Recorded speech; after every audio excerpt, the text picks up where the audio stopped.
Welcome back sa inyong love reading. So alamin natin guys ang inyong mga energies, outcome at saka advice.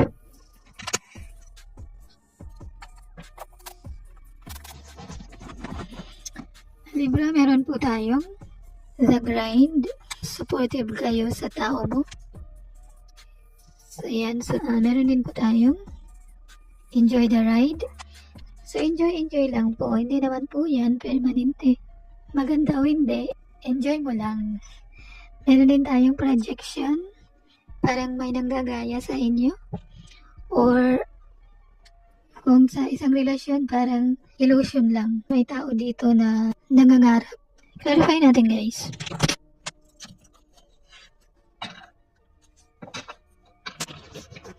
So bakit nandito si The Grind para sa Libra?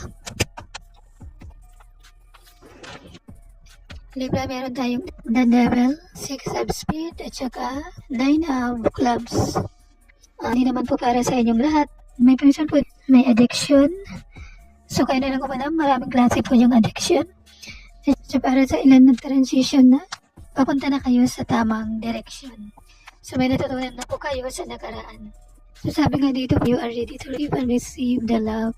So kayo na lang alam guys kung ikaw yan o pwede yung person. Reversal po yung energy. Pwede unhealthy attachment, relasyon na codependency, pwedeng manipula. Tatrap kayo sa isang sitwasyon, malakas yung attraction niya pero ito ay parang warning na parang maging aware kayo sa para sa ilan parang more on material kaysa pagmamahal. So, alamin pa natin ang Enjoy the Ride.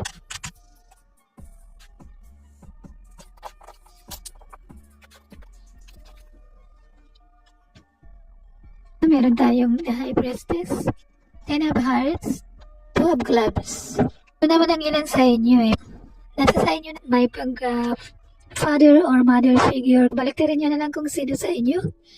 Pwede rin ito ay kasi happily ever after po yan. Pinakasalan mo pero at the end, hindi kayo nagtagal. Karoon kayo dito ng fulfilling na relasyon, long-term partnership. So siguro may pinagpipilian kayo. O pwede nagdidesisyon ba? Siguro nag-enjoy ka lang ngayon kasi baka may nakukuha kayo. So alamin natin bakit may projection.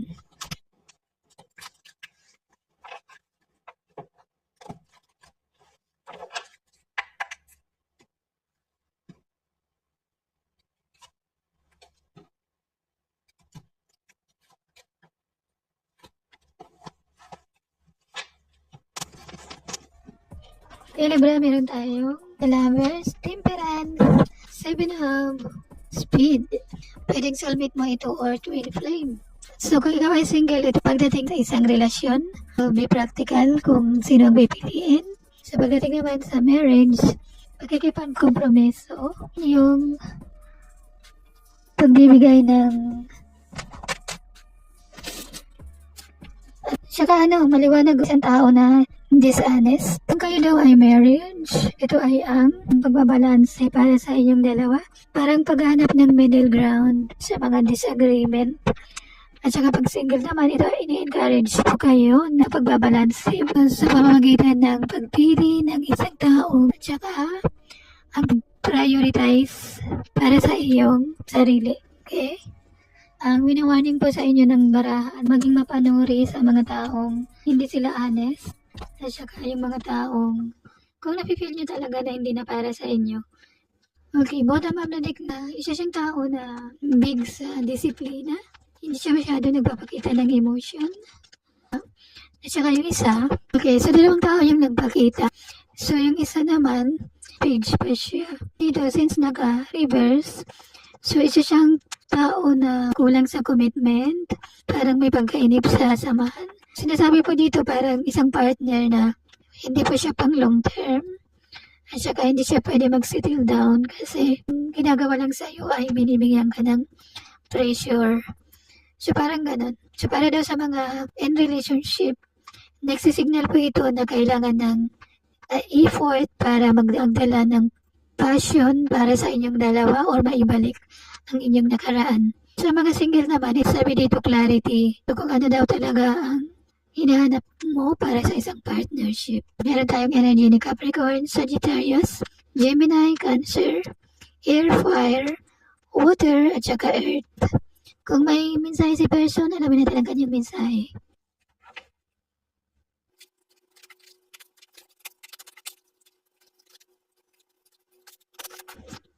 Okay, so Libra, may ang mensahe niya. I don't feel like I am good enough for you.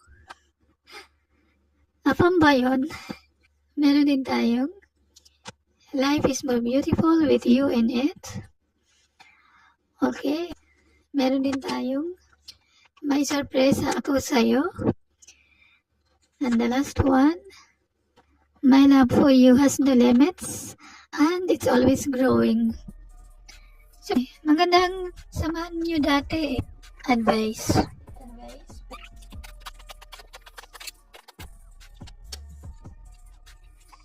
Yung advice. Deception. Someone is wearing a false self-mask in this relationship.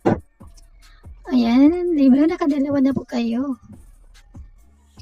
Meron din po tayong codependency. Addictions are affecting your romantic life. O, sinabi ko na yan kanina. Meron din tayong you deserve love and you are lovable. So, deserve nyo naman yan. And the last one, we have engagement. Your love life is ascending to a higher level of commitment. So, for some, may mag-engage. So, kayo na lang umalam, guys. Kasi sa una, supportive siya. So, yun lang naman ang para sa inyo. Thank you for liking, subscribing, and commenting. This will not to anyone. I love you all. Thank you and God bless.